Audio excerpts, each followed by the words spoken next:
And today we will be joined by Iszi Lawrence. I always get the S and the Z mixed up. I always think it's Z. A made up name, but can't get offended.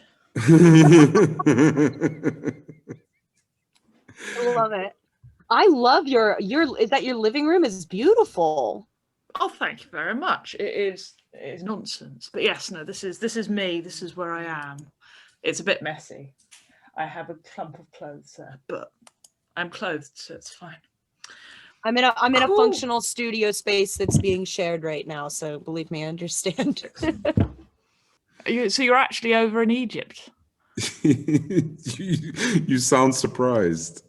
No, it's when you think things about people and you just go, is that just me doing a stereotype in my head because I knew you're Egyptian type, and then I'm just like, oh no, it is near Alexandria. That does make sense because Alexandria for me only exists in sort of about what minus 45 BC, roughly. Most of my imagination. You forget it's still a place. I'll tell all my Alexandrian friends we don't exist. I'm excited you're here. You're here because I get to learn new things about new comedians every day, right? And that's the most exciting thing about this podcast for me. But I watched your TED Talk, and when I re-watched it recently, I realized I had watched it when I was going to school. So I went to school for anthropology and studied exactly what was in your TED Talk. And it was one of the first TED Talks that I had found when I was reading my research. And I'd listen to them in the background as I was doing it. Boom. There you go. Is he talking BS? Well, not BS totally, obviously. However, the only reason we're doing all of this is just to chat. Yeah. And therefore, we're currently doing what humans are invented for. Anyway, so that's nice. Yes. And on that note, we can see that here in the show with no name, we literally have no rules whatsoever. Sometimes the show can start in the middle of banter and chatter, and sometimes we talk about things like pickled fish. Welcome to Saif Abu-Kandil's The Show with No Name, and my co-host, Julia Felix from Free Space International.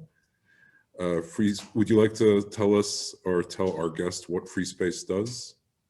Yeah, so Free Space is a grassroots organization that I started last year in response to the absolutely shit handling of the arts budget. I'm still bitter. I created it because I wanted to offer highly customized supportive services to artists and creatives around the world. So our goal is to create a co-op, a network of artists who are all working together to further the industry. Oh, that's good. Like setting each other up with contacts and that sort of thing. Oh, cool. That's like beyond my pay grade as an artist. I just doodle. Hang on, what have I got? This is my latest doodle, latest creation. They have a velociraptor. Look, there you go. Very smug, happy velociraptor that I doodled earlier. Whilst I was meant to be taking some notes, but I didn't. Me. Such an artist. I'm so talented.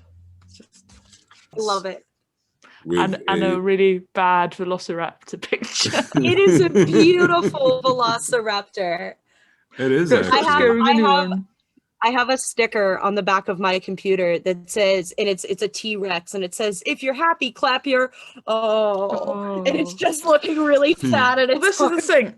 The only thing I'm pleased with this picture here is if you have a look at its wrists, it is not doing this. This velociraptors cannot do this. Velociraptors do this. So they take their little finger and they touch it to their forearm like that. They do that. Yeah.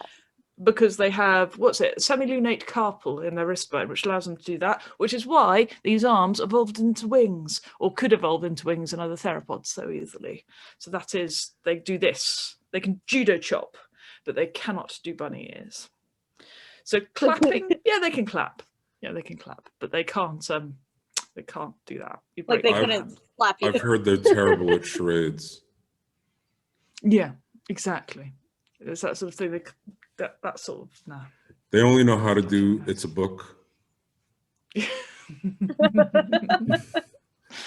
Can't do that. I've got a copy of it. Here it is. Got a copy. You can read it, and nobody need know. Unstoppable. Thank you. Sorry. There you go. The Unstoppable Letty Pegg, which is about suffragettes set in 1910, which is what every little kid wants to read about. 1910, proper snooze fest. No violence, lots of violence, lots and lots of violence. Yeah, it's quite fun. It's women beating up men, which is what they did then, because a woman called Edith Garrard taught the suffragettes how to do Jiu Jitsu to stop them being arrested.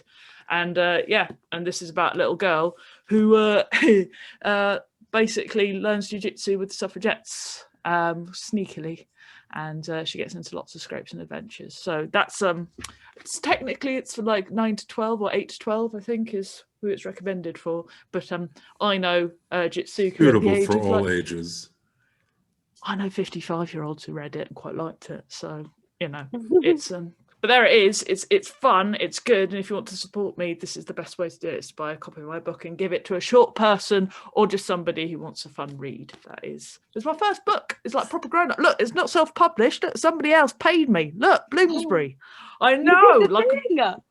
I did the thing. I got a, and I've just finished writing my grown-up stamp. I know, just like so great. It's Bloomsbury, so like I could be J.K. Rowling in it. I won't be, but I could be. That is the J.K. Rowling without the politics. Well, yeah. None of the politics. Not without her. Rephrase that. Without her politics, with your own politics. Not getting involved in that one. Not getting involved in that. Not touching that. I'm Arab. I'm not even going to afford to touch that with a 10-foot pole. Oh, there's Pussycat. She's nice. Yeah. There's one sleeping on the couch there, actually, if you can see her. Oh, I can't. But I can. Oh yeah, she's grey, isn't she?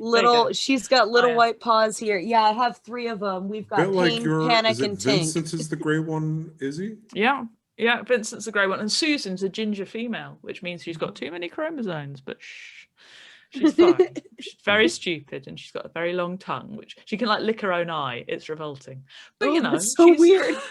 she's a bit so like, but I like cats. I'll show you some of my. I've got some old notebooks here. So I do a lot of ink. That's what my main thing I like. So, and I will do quite boring sciencey. No, that's things, awesome. Brains and these are old. That's somebody sleeping on the sofa. These are old notebooks.